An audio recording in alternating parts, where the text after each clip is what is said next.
بسم اللہ الرحمن الرحیم۔ السلام علیکم ورحمۃ اللہ وبرکاتہ۔ نئی نئی شادی کی خماری تھی، وہ گلے میں دوپٹہ ڈالے بند سنور کے کچن میں کام کر رہی تھی۔ شوہر کے آنے کا وقت ہونے والا تھا اور وہ سب پرفیکٹ چاہتی تھی۔ اتنے میں اس کا دیور جو اس کے شوہر سے 2 سال ہی چھوٹا تھا کچن میں آ گیا۔ نہ چاہتے ہوئے بھی وہ بھابھی کو دیکھتا رہ گیا، خود کو روکنے کی کوشش کی لیکن بے سود۔ دیور کی نظروں سے گھبرا کر وہ پلٹی تو اس کے چہرے پہ تاسف اور پشیمانی تھی۔ عورت تھی، نظروں کا مفہوم جانتی تھی۔ دوپٹہ جلدی سے سر پہ اوڑھا اور کمرے میں پناہ لی۔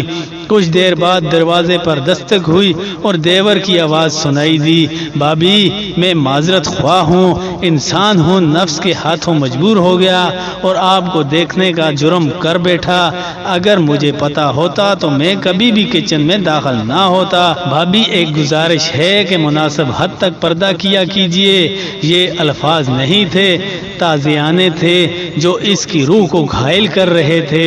اس نے جلدی سے وضو کیا اور قرآن پاک کھولا۔ قرآن کریم کی یہ آیت اسے زندگی کا سبق سکھا رہی تھی، اور ایمان والیوں سے کہہ دو کہ اپنی نگاہ نیچی رکھیں اور اپنی عصمت کی حفاظت کریں اور اپنی زینت کو ظاہر نہ کریں مگر جو جگہ اس میں سے کھلی رہتی ہے، اور اپنے دوپٹے اپنے سینوں پر ڈالے رکھیں اور اپنی زینت ظاہر نہ کریں مگر اپنے خاوند پر یا اپنے باپ یا خاوند کے باپ یا اپنے بیٹوں یا خاوند کے بیٹوں یا اپنے بھائیوں یا بھتیجوں یا بھانجوں پر یا اپنی عورتوں پر یا اپنے غلاموں پر یا ان خدمتگاروں پر جنہیں عورت کی حاجت نہیں، یا ان لڑکوں پر جو عورتوں کی پردہ کی چیزوں سے واقف نہیں، اور اپنے پاؤں زمین پر زور سے نہ ماریں کہ ان کا مخفی زیور معلوم ہو جائے۔ اور اے مسلمانوں، تم سب اللہ کے سامنے توبہ کرو تاکہ تم نجات پاؤ۔